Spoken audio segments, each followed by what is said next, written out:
Until I told her the date, and $2 to fight. There's absolutely Okay, go ahead, Mr. no intent on my part to commit any voter fraud. Go ahead, Just Mr. was surprised Eloise Richardson told me Wednesday outside her Madisonville home. However, those words were quickly followed by these. Yes, I voted twice. Richardson said she mailed in an absentee ballot but feared it would arrive too late to be counted. I, after registering thousands of people, certainly wanted my vote to count, so I voted. I voted at the poll. Then there's the finding that Richardson's granddaughter, India, a first-time voter, casted 2 ballots, and then Richardson sent in one of them. I absolutely voted the absentee ballot for her. I did let her know that I was getting an absentee ballot for her and sending it in. I had to get her social security number for that. I assumed she forgot or was just excited, and she went to the polls herself. Another claim is absentee ballots for Montez Richardson, Joseph Jones, and Marcus Barron all came from Richardson's Wetzel Avenue address, were received by the board the same time as Richardson's, and the handwriting on all 4 of them was similar. Marcus Barron lives here. Joseph Jones is my brother. He's here from time to time. And Montez's power of attorney. I voted for her in her absence. So were these all legal votes in your life? Absolutely legal votes. Absolutely. This case of Eloise Richardson is far from over. So you'll fight this? Absolutely. Absolutely, I'll fight it. For Mr. Obama and for Mr. Obama's right to sit as President of the United States. Now, the Board of Elections is looking at 19 potential cases of voter fraud and has sent out subpoenas to 28 different people. This is a list of some of those. 2 hearings have been scheduled, one on February 15th, the other February 22nd. Eloise Richardson case will be heard on the 22nd. Tom McKee out of your side, live downtown. Thanks, Tom. Okay, thank you. So, she voted upwards of 8 times. Did you hear that? Sorry about that. We need to take a collection for a new computer there for Chuck.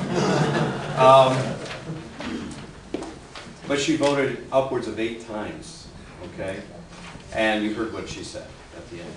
All right. They did investigate that. She was prosecuted. She was sentenced to 5 years in prison for voter fraud.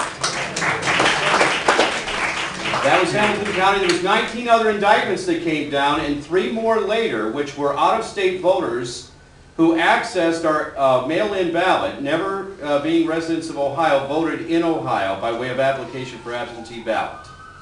You hear what I'm saying to you? She got 19 indictments. She went to jail for 5 years. She was just released after a year of prison on probation.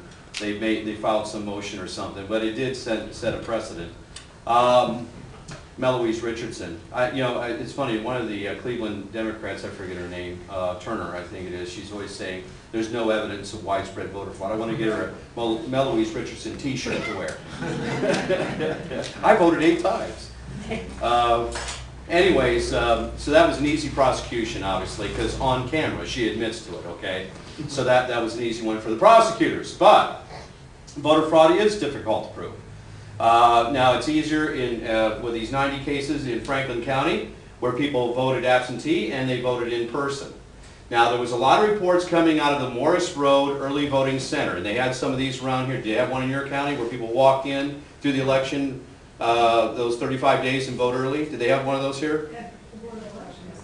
Board of Elections. And some counties had remote locations. There was Morris Road in Columbus, Ohio, and there was a lot of reports coming out of there of suspicious activity. We had eyewitness reports of people going multiple times to this location. Now you say, well, were they drivers and were they bringing people there? Were they delivering donuts or coffee? No, they weren't doing any of that. And when approached, they were very upset that they were being questioned and were aloof and didn't want to answer any questions. What does that tell you? It tells you the 90 cases that the board did prove of 90 cases of double voting in one county alone says that there's a problem here. So you got 135 and 90 and 19 indictments in Hamilton County, 3 more indictments in Hamilton County, and a lot more voter fraud throughout the counties. We estimate somewhere between 400 and 500 cases of voter fraud in the state of Ohio in the November 6, 2012 election. Those are things that we can prove. is what we told the Democrats. Because, by the way, Secretary of State not only delivered that report on May 23rd, he delivered another report on December 17th, in which there were 224 non-U.S. citizens who were registered in Ohio, 17 of which cast a ballot in November 6, 2012, and it was counted. So the voter fraud keeps stacking up here. These are known cases of voter fraud. So what do we got here? Well, 400 to 500 cases, that's enough to throw an election. Isn't that right, Matt? Okay. Those are ones that we can count. Now we know, let's go to college vote for a minute. Should we do that? These are out-of-state kids that are using their dorm room as a residence hall to register to vote. You're nodding your head because you know what I'm talking about. Is there a university here that does that? What's in Lake County? Any colleges here? Okay. Well, all over the state, Kent State University, Ohio State University, the Obama campaign had a big rally down there, don't forget that. That's 50,000 kids that go to that school. How many of them are out of state, attending and living in the dormitories or residents, and then being able to use that temporary residence to cast a ballot in the battleground state of Ohio? Not only that, how about voting on tax issues that raises taxes on you, of which they'll never have to face or pay? Something not right about that, Chuck. Don't you agree? And in a small community, that can really make a difference, can't it, Matt? It could actually put over a tax issue where the local residents say no, but these kids vote yes. This is a problem. Well, here's what happens down in the State House. Well, we did get some things done. Let's go around the reverse side of the sheet here. 70% of Ohioans, number 5, support. Photo ID requirement, doesn't matter if you're Democrat, Republican, or Independent, people are in support of it. Our recommendations are being considered and will be presented to the Secretary of State and members of the Ohio Legislature. SB 200, voter registration database bill, passed the Ohio House Wednesday. That was earlier this spring. A bill to help clean up the state voter databases. That's a very good thing. To the Secretary of State's credit, can you go to the slides here? Let's move on down. Yeah, right here. There's the 625 irregularities, 135. What that is, 625? These are suspicious activity, but they couldn't really nail it that it was voter fraud. They had the suspicion of it, but they couldn't have enough evidence to turn to the prosecutors for prosecution. Next. Here's the interstate cross-checking program. Now this is something that the Secretary of State has done. Will this light just turn off this one? No, No, that doesn't do it? get all the lights. Oh, all of them at once, huh? Well, everybody can. It's controlled in the back. Okay, all right. The same guy who did that wiring did your computer. You want No, the- that's all right. Can you see in the back? Can you see? Okay.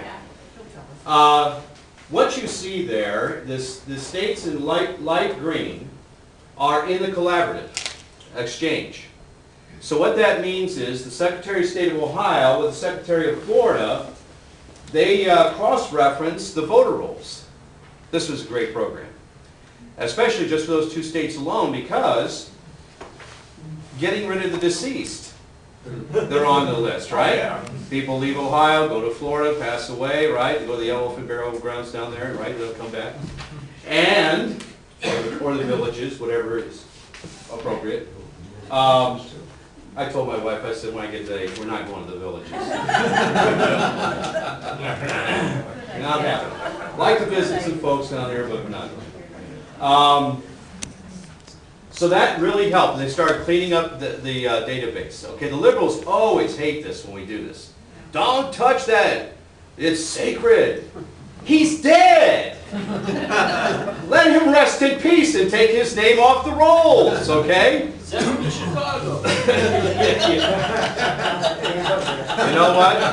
Thank you for bringing up the special word, Chicago, because that's our fear, is that Chicago-style electioneering is coming to Ohio, and folks, it is. That's why I took a year of my life to get involved with this. Why? Because my kids and your kids are going to face an America where our election system is broken down. They've come to Ohio to fix this thing. When we've seen what's going on in Washington with this current administration, no regard for the Constitution or the rule of law.